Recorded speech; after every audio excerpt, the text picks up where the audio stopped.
Kelsey Mag. How are you doing? Good. How Very are good, you? thanks. Good, good. So I enjoyed the show, the second season, the revival.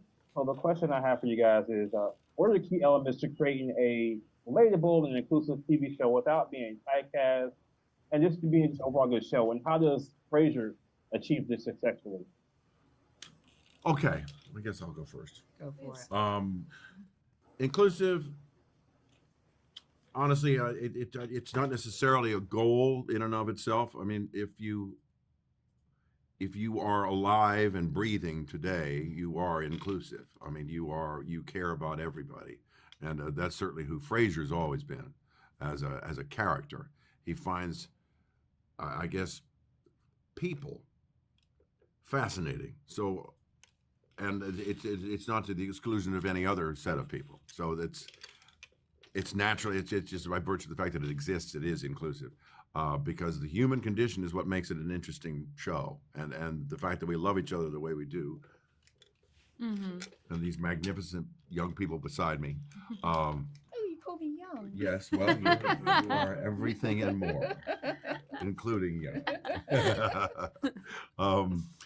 We how do we make it accessible? I guess is maybe a good question. How do we make it relevant? Well, I think if it's of the human heart, it's relevant. William Faulkner, when he accepted the Nobel Prize for writing, gave advice to young writers. He said, if you're not writing about the human heart, you're writing about nothing. Wow. So you must always remember the human heart. Then it's relevant, and it's inclusive, and it's everything else you want to have a story be. Something that pulls every person in, every walk of life, and every single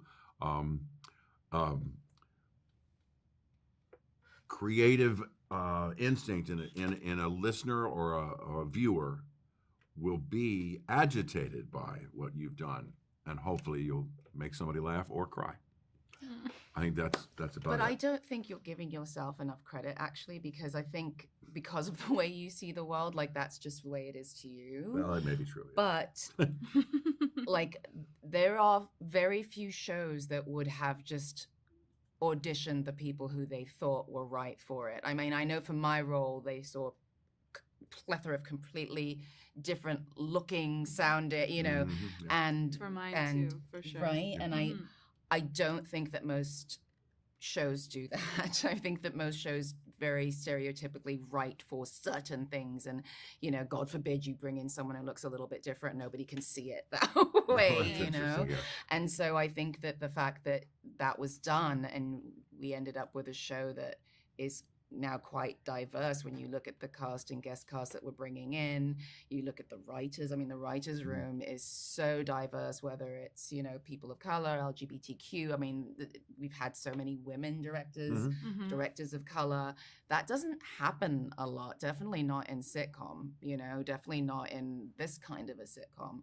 And I think it's a testament to the producers and the writers as well, that they're also writing actual human beings. There's no stereotype here. Like, Truly. Olivia's just a human woman. And yes, there's the truth of she is a professional Black woman. So she's middle-aged, and now she doesn't have a family because she's had to work so very hard to do what she does to get to the front, but now she's relaxing into this world of like meeting people who she actually feels see her and being able to be herself. And the writers are writing towards that. They're like going with the flow of it, which I think it's really unique. And I think that's one of the reasons why the show it's working. It's genuine, Mhm. right? It's organic. Yeah. Absolutely. Okay.